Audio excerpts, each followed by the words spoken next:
ওগো বিবাহ সম্পূর্ণ হয়ে গেছে। এবার যে আমাদের একমাত্র কন্যার বিভুলার বিবাহ সম্পূর্ণ, এবার যে তাকে আমরা আমাদের বিদায় দিতে হবে মেনকা। এ কি বলছো গো? আমি পারবো না বেহুলাকে বিদায় দিতে। তুমি বলো না, এই হতভাগীকে আমি এক মুহূর্ত না দেখলে থাকতে পারি না, তুমি তাকে বিদায় দিতে বলছো? আমি পারবো না। তুমি কেন অস্বীকার করছো মেনকা? ওগো কারিগরেরা যেমনি ভাবে খড়কুটো দিয়ে মাটির প্রতিমা নির্মাণ করে, সেই প্রতিমার যদি পুজো সম্পূর্ণ হয়ে যায় ওই প্রতিমাকে বিসর্জন দিতে হয়, তদ্রূপ আমাদের কন্যার বেহুলার বিবাহ সম্পূর্ণ, আমাদেরকে তাকে বিদায় দিতে হবে মেনকা। তুমি ঠিকই বলেছো। আমি ভুলে গেছিলাম তোর বিবাহ হয়েছে। আমরা তাকে মায়ার বাঁধনে বেঁধে রাখতে পারবো না গো। তাকে যে বিদায় দিতে হবে। হ্যাঁ গো, তাকে বিদায় দিতে হবে। মা বেহুলা, হ্যাঁ বলো মা। তোর যে বিবাহ সম্পূর্ণ হয়ে গেল মা, এবার যে তোকে বিদায় নিয়ে শ্বশুরালয়ে চলে যেতে হবে রে মা। সে কি বলছো মা? হ্যাঁ মা। আজ আমার বিবাহ কার্য সম্পন্ন হয়ে গেছে বলে আমায় বিদায় নিয়ে চলে যেতে হবে শ্বশুরালয়ে? হ্যাঁ রে মা। তুমি কি জানো না মা, তোমাদেরকে ছেড়ে আমি কখনো থাকিনি গো কোথাও গিয়ে। আজ বিবাহ কার্য সম্পন্ন হয়েছে বলে আমায় বিদায় নিয়ে চলে যেতে হবে? হ্যাঁ বেহুলা। না মা, আমি তোমায় ছাড়া থাকতে পারবো না। মা বেহুলা, বিবাহের পরে মাতা পিতার গৃহে থাকা যায় না রে মা। বিবাহের পরে বিদায় নিয়ে শ্বশুরালয়ে চলে যেতে হয়। সে কি বলছো মা? হ্যাঁ রে বেহুলা। না না, তুমি এমন কথা বলো না গো বাবা। আজ বিবাহ কার্য সম্পন্ন হয়েছে বলে মা আমায় বিদায়ের কথা বলছে। কেন এই বিদায়ের কথা বলছে? এটাই তো জাগতিক জগতের নিয়ম, এটাই যে জাগতিক জগতের নিয়ম রে বেহুলা। ওরে নারীত্ব জীবনটাই তাই, আপনকে পর করে পরকে আপন করে নিতে হয়। ছামা বিদায় সময় নয়ন চলে নাই, হাস্যবদনে বিদায় নিয়ে স্বামীর সংসারে গিয়ে তুই যেন হতে পারিস স্বামী সোহাগিনী, এই কামনে রাখছি রে মা। বেহুলা, বলো মা। ছোট থেকে বড় হয়েছিস মা, তোকে দিয়ে আমি একটিও কর্ম করাইনি মা। হ্যাঁ, তাই শ্বশুরালয়ে গিয়ে এমন কি কর্ম করবি তোর তো জানা নেই রে মা। সত্যি আমার জানা নেই মা। আমি তোকে কর্ম শিখিয়ে দেবো, সব কর্ম তুই শ্বশুরালয়ে করবি। বেশ, তাহলে তুমি আমায় বলে দাও। হ্যাঁ মা। বলি ও মা,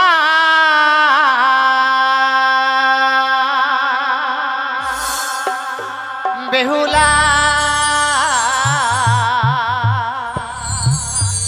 ওরে গামা তুই বানিয়া আর কুলে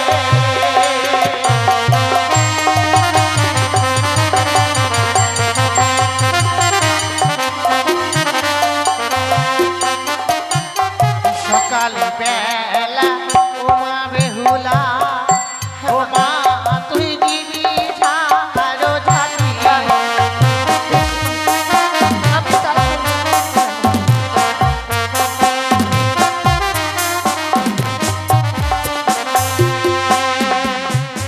সন্ধ্যা বেলা ও মা বেহুলা, সন্ধ্যাবেলা মা তুই দিবি সন্ধ্যা বাতি। আমি তাই করবো মা।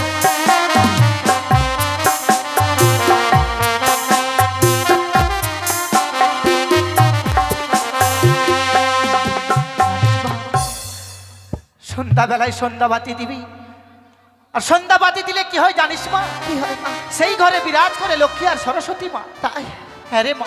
ওগো মা, আজ তুমি যে কর্মগুলো আমায় শিখিয়ে দিয়েছিস সে কর্মগুলো আমি শ্বশুরালয়ে গিয়ে পালন করবো মা। আরো দুটো কর্ম তোকে বলে দিব মা। বলো। এই কুকর্ম তুই কোনোদিনও করবি না মা। যেইবার নারী সন্ধ্যাবেলা কাটে কলার পাত, সেই না ঘরে মা লক্ষ্মী করে না বিরাজ। এই কুকর্ম তুই কোনোদিনও করবি না, হতো না ভালো না, ছোট থেকে বড় হয়েছি মা, তোমার কথা আমি কোনোদিনও অমান্য করি। হ্যাঁ রে মা। আজ যে বিদায় নিয়ে চলে যাব, এই বিদায়কালে আমি তোমায় কথা দিলাম মা, জীবনে কোনোদিনও এমন কোনো কুকর্ম কাজ করব না। হ্যাঁ মা। যে কর্মের ফলে আমার জীবনে কোনো অমঙ্গল আসুক। হ্যাঁ মা। তোমরা শুধু আমার প্রাণ ভরে আশীর্বাদ করো বাবা। শ্বশুরালয়ে গিয়ে যেন স্বামীকে নিয়ে সারা জীবন আমি ঘর করতে পারি। হ্যাঁ মা। মায়ের মতো যেন আমি স্বামী সোহাগিনী হয়ে থাকতে পারি। বেহুলা, আশীর্বাদ করি মা, যা তুই যেন হতে পারিস স্বামী সোহাগিনী।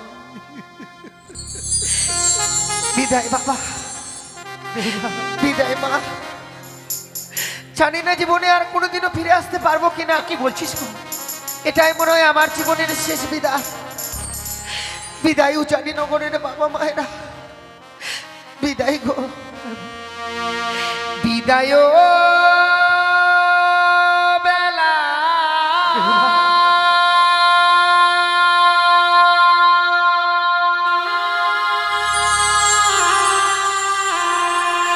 রেখে যাই গো বাবা,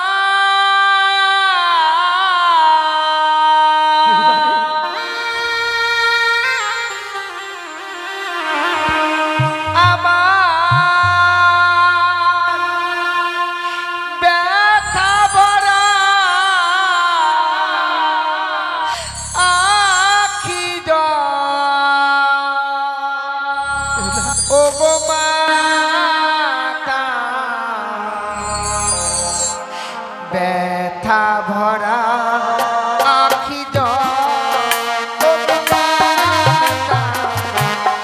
ব্যথা ভরা আখি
বলছো গো?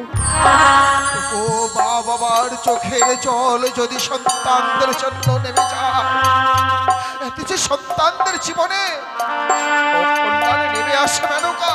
ঠিক বলেছো। ওগো, তুমি আর আমাদের কন্যার জন্য কেঁদো না। দেখো দেখো আমাদের ছোট্ট নাবালিকাটা চার পেয়ারার পালিকিতে চেপে ছুটে যাচ্ছে চম্পকনগরে। ওগো, দেখেও যেন মন ভরে না। চলো না, আমরা আরেকবার পিছন থেকে তাকে আরেকবার বেশ, তাই হবে।